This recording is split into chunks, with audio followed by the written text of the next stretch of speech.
Okay, Mark, just want to make a quick video to show you what I've done here. With the flooring already being down, the lap joint isn't the best way to do that because there's no way, you'd have to fabricate the lap on the already installed floor. So here's what I've come up with to substitute for that lap joint. Should work great. This is, the angled cut on the planks. And what I've got here is 1/4-inch dowels. And so I've made this drilling plate, okay?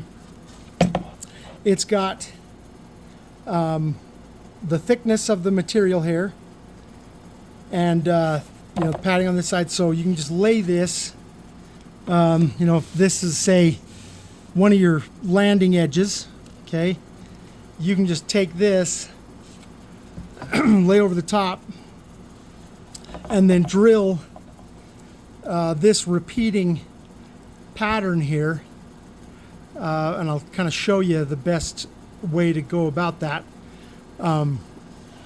So this we'll drill the first hole here. So because this has the padding on it and stuff, you do not want to clamp this down. I've got that written on here, but when you drill, all you want to do is put hand pressure back on the back side here of which I have that marked as well. So, for example, if I drill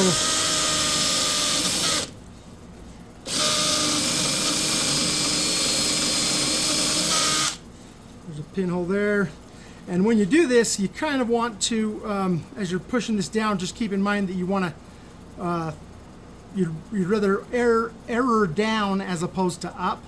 You don't want to come through the surface. So, as you can see here, I've drilled the first 2 holes, okay, and I'll cover more of this, but you'll want to cut this angle with your track saw on like tip it by a degree, so that this top edge here is more pronounced. That's going to make your joint better, look a little better. And I'll show you in a little bit here how to get a little bit of a finish on this edge so that it'll blend in well. But see, if I take this and I use this next pin, see, to lock in to my edge. So if I lock that pin in, then that's going to create that exact same distance again. Just putting the pin in there temporarily is what I mean to say.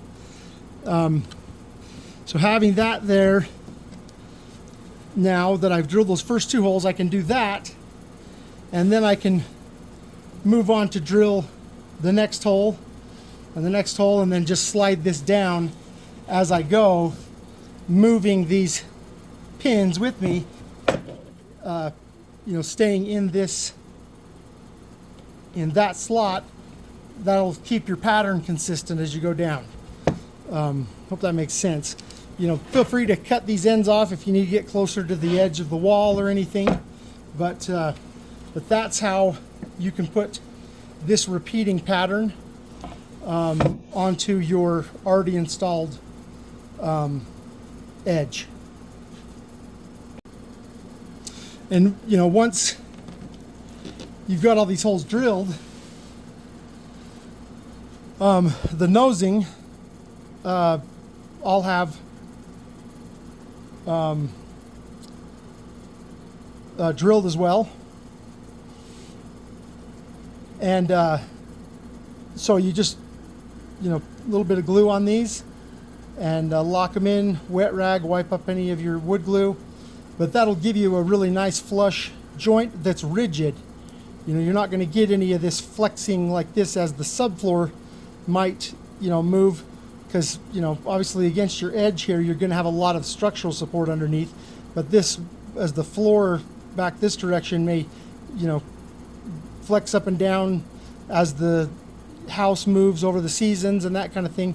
So you can imagine with this being as stiff as it is, this tipping back and opening this joint up, these, okay, are going to, installed every 6 inches, are going to bond this edge to the floor to where you're not going to have that issue with this seam.